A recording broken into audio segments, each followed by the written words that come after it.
আজকে আমি রিভিউ করব স্ক্রু ক্রিম। এই প্রোডাক্ট ব্যবহারে আপনার ঠোঁট গোলাপি হবে। সাধারণত এমনটা বলেই স্ক্রু ক্রিম বিক্রয় করা হয়।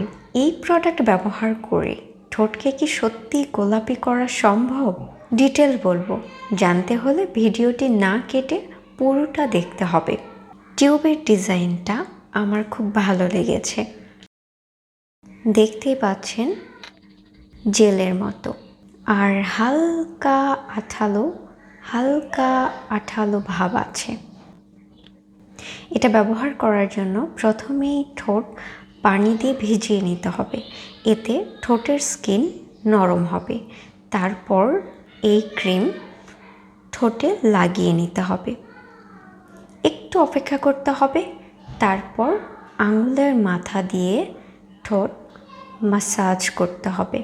এতে করে ঠোঁটের ডেড সেল মানে ঠোঁটের মরা চামড়া, যেটার কারণে ঠোঁট কিছুটা কালচে দেখায়, সেটা উঠে যাবে। আর এতে করে ঠোঁটের আসল রঙটা ফুটে উঠবে। এছাড়াও ঠোঁট থেকে লিপস্টিক তোলার কাজেও ব্যবহার করতে পারেন এই স্ক্রু ক্রিম। প্রথমে টিস্যু দিয়ে লিপস্টিক মোছার পর এই জেল ব্যবহার করে ঠোঁট ক্লিন করতে পারেন। এই প্রোডাক্ট ব্যবহারে আপনার কালো ঠোঁট গোলাপি করতে পারবেন না, কিন্তু এটা ব্যবহার করে আপনার ঠোঁটকে কিছুটা সুন্দর অবশ্যই করতে পারবেন। এটা ব্যবহার করলে ঠোঁটে গোলাপি আভা ফুটে উঠবে। তাই বলে বেশি বেশি ব্যবহার করবেন না। খুব ঘন ঘন ব্যবহার করলে ঠোঁটের চামড়া পাতলা হয়ে যাবে, এতে সমস্যা হতে পারে। তাই যখন প্রয়োজন হবে শুধু তখনই ব্যবহার করবেন।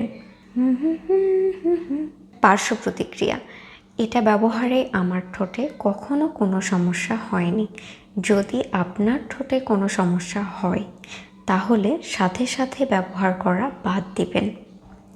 সবাই ভালো থাকবেন, সুস্থ থাকবেন। খোদা হাফেজ।